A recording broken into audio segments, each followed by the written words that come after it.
Cochlear implant is an electronically implanted device that sends electrodes to the brain. And at the time it sounded really scary. I had never heard of it before. It's a lot more popular now, but back then, we're going back, 15 years ago. But after researching, we really thought it was our best option. At the time, there was a lot of controversy. The deaf community, as they call it, was totally against the cochlear implant. They feel like if you're born deaf, that's your, they have their own community. But we felt that, Thomas was a part of our family. No one else we knew was deaf, and it would be better for him if he learned to speak and hear as much as possible. So Mom and I had some long conversations about it, and we just felt that Thomas would be better served in the world today if he could communicate and hear language, because that is the way of the world. So we wanted to make Tom as normal as we could to give him the best shot to succeed in life. So at the age of 2, Tom had his first cochlear implant.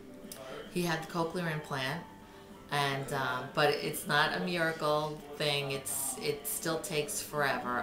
He got implanted in December of '96, and I would say for the 5 years after that, it was a struggle. He didn't really like hearing. Sound scared him.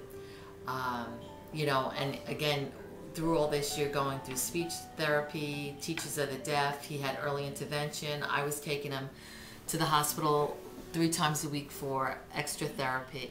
Unfortunately, we think with difficult results, because Tom never really wanted to hear, it seemed. He basically kept either turning the equipment off, or when Mom and Dad weren't looking, he would pull it off his ear. And he liked his moments when he had silence. He really had a hard time adjusting to language and hearing. And finally, after many years of Mom and Dad telling Tom the importance of hearing, he kind of paid more attention to listening and keeping his cochlear implant on. So we did find out he had a processing problem. That's why it took him a little longer to adjust to the cochlear implant. I would say the first year, he would rip it off his head most of the time. Little by little, he started keeping it on longer, but we were constantly reinforcing him wearing it at all times.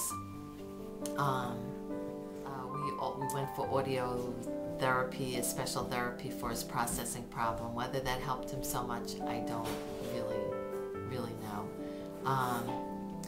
But we moved to New Jersey.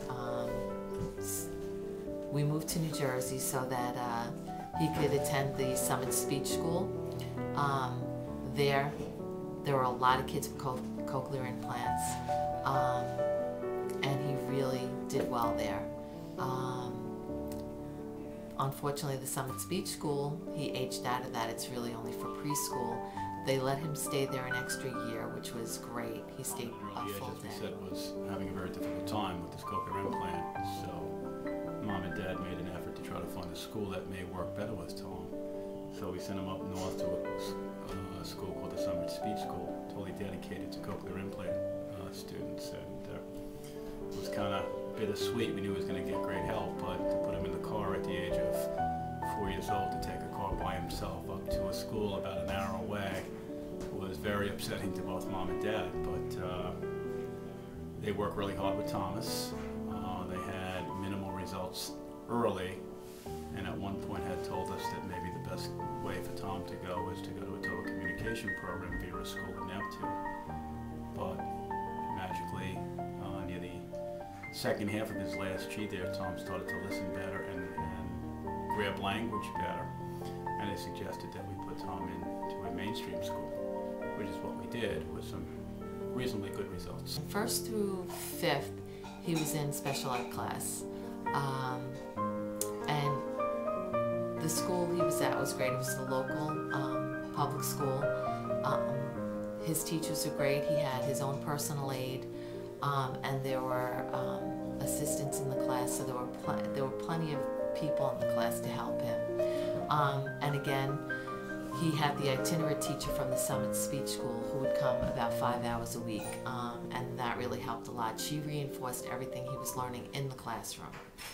And she'll stay with him. It's not always the same teacher he has every year from the Summit Speech School, but he will have an itinerant teacher from there until the day he graduates college. So, which is always nice to know that he has that extra help.